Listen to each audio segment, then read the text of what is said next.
Hello students, my self Sandeep Chaudhary and welcome to textile 2020। आज के video में हम क्या पढ़ने वाले हैं? आज के वीडियो में हम डिस्कस करेंगे कैम ट्रैक के बारे में। नीटिंग मशीन के अंदर जब हम नीटिंग करते हैं तो नीडल्स को हमें सिलेंडर या डायल के अंदर लगाना पड़ता है, जिसके अंदर नीडल्स की अप एंड डाउन मूवमेंट होती। उस अप एंड डाउन मूवमेंट की वजह से हमारा नीटेड फैब्रिक स्ट्रक्चर की फॉर्मेशन होती है, प्रोडक्शन होती है। क्योंकि जब नीडल अप जाती है तो नया यार्न फीड होता है, जब डाउन आती है तो ओल्ड लूप नॉप ओवर करके बाहर निकलती है, जिससे हमारा फैब्रिक प्रोड्यूस होता है। तो उस अप एंड डाउन मूवमेंट के लिए हमें कैम ट्रैक यूज़ करना पड़ता है। ये कैम ट्रैक ही नीडल को अप एंड डाउन लेके जाता है, जिसकी वजह से हमारा फैब्रिक प्रोड्यूस होता है। तो कैम ट्रैक को समझना बहुत ज़रूरी है अगर हम नीटेड फैब्रिक के बारे में समझना चाहते हैं। तो कैम ट्रैक जैसा आप इस डायग्राम में देख सकते हैं, इसके अंदर मैंने कैम ट्रैक का डायग्राम दिखाया है, जिसके अंदर यहाँ पर साइड में नीडल है। नीडल का बट होता है जो उसकी अप एंड डाउन मूवमेंट के लिए रिस्पॉन्सिबल होता है। ये बट इस ट्रैक के अंदर मूव करता है, जो यहाँ पर आपको ये बीच में दिखाई दे रहा है, ये पूरा ट्रैक होता है जिसके अंदर नीडल की मूवमेंट होती है। इस ट्रैक की वजह से ही नीडल की अप एंड डाउन मूवमेंट होती है। अब ये जो कैम ट्रैक है ये छोटी छोटी कई कैम से मिलके बना है, जो डायल के चारों तरफ लगी होती हैं, जहाँ पर नीडल्स को हमने माउंट किया हुआ है सिलेंडर या डायल के अंदर। सिलेंडर के चारों तरफ हमने इन कैम्स को लगाया हुआ है। ये इस डायग्राम में आप देख सकते हैं 6 कैम्स से मिलके हमने एक स्मॉल कैम को हमने दिखाया है इसके अंदर, जिसकी वजह से नीडल की मूवमेंट होती है। अब मूवमेंट कैसे होती है? सबसे पहले रनिंग, जो नीडल है उसकी रनिंग मूवमेंट है। रनिंग के बाद ऊपर जाती है नीडल, अपवर्ड मूवमेंट है। यहाँ पर क्लियरिंग होती है, जो ओल्ड लूप पहले से नीडल के ऊपर होता है वो नॉक ओवर करके बाहर निकलती है। उस पोजीशन को हम क्लियरिंग पोजीशन बोलते हैं। क्लियरिंग के बाद इस पोजीशन पे जहाँ पर ओल्ड लूप क्लियर हो चुका है और यहाँ पर नया यार्न फीड हो रहा है, तो हम इसको फीडिंग पोजीशन बोलते हैं। नया यार्न फीड हो रहा है नई लूप फॉर्मेशन के लिए।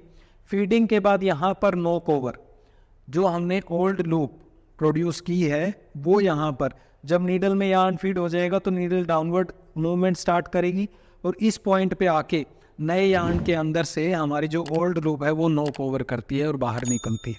नॉक ओवर के बाद यहाँ पर लूप पुलिंग है, जो नया यार्न फीड किया है उससे हम लूप पुलिंग करते हैं। उसके बाद दोबारा नीडल अपवर्ड मूवमेंट करती है और उसके बाद रनिंग मूवमेंट करके हमारा जो नीटिंग साइकिल है वो कंप्लीट हो जाता है।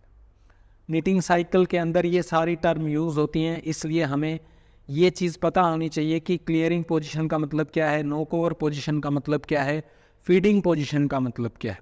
इन सारी चीज़ों को समझने के लिए हमने इस नीडल कैम ट्रैक का यूज़ किया। अब जो हमारी कैम है उसके अंदर सबसे पहले गार्ड कैम है, उसके नीचे रनिंग कैम है जो रनिंग के लिए रिस्पॉन्सिबल है। रनिंग कैम से नेक्स्ट है क्लियरिंग कैम। क्लियरिंग में जब अपवर्ड मूवमेंट के लिए जो कैम रिस्पॉन्सिबल है वो क्लियरिंग कैम होती है। यहाँ पर हमारा क्लियरिंग चलता है। क्लियरिंग के बाद स्टिच कैम है। स्टिच कैम बेसिकली जो स्टिच फॉर्मेशन होता है नीटेड फैब्रिक के अंदर उसके लिए रिस्पॉन्सिबल होती है। लूप फॉर्मेशन के लिए स्टिच कैम का यूज़ किया जाता है। स्टिच कैम एडजस्टेबल है, इसकी हाइट को हम अपवर्ड या डाउनवर्ड कर सकते हैं एज पर आवर रिक्वायरमेंट। हमारी रिक्वायरमेंट के हिसाब से, स्टिच की रिक्वायरमेंट के हिसाब से इस कैम को एडजस्ट किया जा सकता है, इसीलिए यहाँ पे लिखा है एडजस्टेबल कैम। तो ये कैम स्टिच फॉर्मेशन यहाँ से स्टार्ट होता है। जो नीडल है वो डाउनवर्ड जाती है, इस पोजीशन तक नीचे तक जाती है। उसके बाद अप थ्रो कैम है जो इसको वापस ऊपर ले जाने का काम करती है। नीडल हमारी नीचे आ गई है, यहाँ से अप थ्रो कैम है। उसके बाद दोबारा गार्ड कैम है जहाँ से रनिंग मूवमेंट होती है। तो ये जो नीडल आपको दिखाई दे रही है, अगर मैं इस नीडल को इस ट्रैक के अंदर चलाऊंगा तो पहले ये स्ट्रेट ऐसे चलेगी, उसके बाद ऊपर जाएगी, ऊपर जाने के बाद क्लियरिंग पोजीशन, फिर डाउनवर्ड मूवमेंट स्टार्ट होगी। नीडल नीचे आएगी, यहाँ तक नीचे आएगी।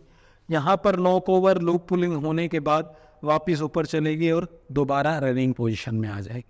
तो ये अलग अलग पोजीशन, किसी भी नीटेड फैब्रिक को जब हम प्रोड्यूस करते हैं तो उसके अंदर ये अलग अलग पोजीशंस काम करती हैं, जिसकी वजह से नीटेड फैब्रिक स्ट्रक्चर प्रोड्यूस होता है। स्टूडेंट्स इसको लेकर कन्फ्यूज़न में रहते हैं कि कैम ट्रैक क्या होता है, नीडल अप एंड डाउन कैसे मूव करती हैं, कैसे लूप फॉर्मेशन होता है, कैसे नॉक ओवर होता है। तो बेसिकली ये जो सारी कैम्स मिलके जो ट्रैक प्रोड्यूस करती हैं, उसकी वजह से ही नीडल की अप एंड डाउन मूवमेंट होती है, जो आप नीटिंग साइकिल में देखते हो। अलग अलग नीटिंग मशीन के अंदर जो हम अलग अलग नीडल्स यूज़ करते हैं, हर नीडल का एक नीटिंग साइकिल होता है। रेस्ट पोजीशन होती है, नॉक ओवर पोजीशन होती है, यार्न फीडिंग पोजीशन होती है। उन सभी पोजीशंस के लिए ये जो कैम ट्रैक इसके अंदर दिखाई दे रहा है रिस्पॉन्सिबल होता है। तो हमारी नीडल इस कैम ट्रैक के थ्रू कंट्रोल की जाती है। जिस प्रकार से आप इसको ऐसे भी समझ सकते हैं, जैसे ट्रेन की मूवमेंट के लिए ट्रैक रिस्पॉन्सिबल होता है। अगर ट्रैक स्ट्रेट है तो ट्रेन स्ट्रेट चलेगी, अगर ट्रैक को हम घुमा देते हैं तो हमारी ट्रेन घूम जाती है। मतलब जैसे जैसे हमारा ट्रैक घूमता है उसी ऑर्डर में ट्रेन घूमती है। सिमिलरली नीडल के केस में अगर हम नीटिंग साइकिल कर रहे हैं या नीटेड फैब्रिक प्रोड्यूस कर रहे हैं, तो जो हमारा सिलेंडर या डायर जहाँ पे हमने नीटिंग नीडल्स को माउंट किया हुआ है, उनकी मूवमेंट जिस प्रकार से होगी, जैसे वो अप एंड डाउन हम करना चाहते हैं, यार्न को फीड करना चाहते हैं, नॉक ओवर करना चाहते हैं, तो उसके हिसाब से हम इन अलग अलग कैम्स को यूज़ करते हैं। इन अलग अलग कैम्स का यूज़ करके हम ये ट्रैक प्रोड्यूस करते हैं और इस ट्रैक की मदद से जो हमारा नीटिंग साइकिल है उसको हम कंप्लीट करते हैं। तो आज के वीडियो में हमने जाना कि कैसे नीडल की अप एंड डाउन मूवमेंट होती है। आई होप आपको ये टॉपिक समझ में आया होगा। अगर आपको ये वीडियो अच्छा लगा तो प्लीज़ इसे लाइक कीजिए, शेयर कीजिए, कमेंट कीजिए। आप हमें दूसरे टॉपिक सजेस्ट कर सकते हैं जिस पे आप हमसे वीडियो चाहते हैं। हम कोशिश करेंगे उन टॉपिक्स पे वीडियो बनाने की। आप हमें इंस्टाग्राम पे फॉलो कर सकते हैं। हमारा इंस्टाग्राम पेज है textilehelp_official। आप हमें फेसबुक पे फॉलो कर सकते हैं। हमारा फेसबुक पेज है textilehelp.org। Thank you so much for watching.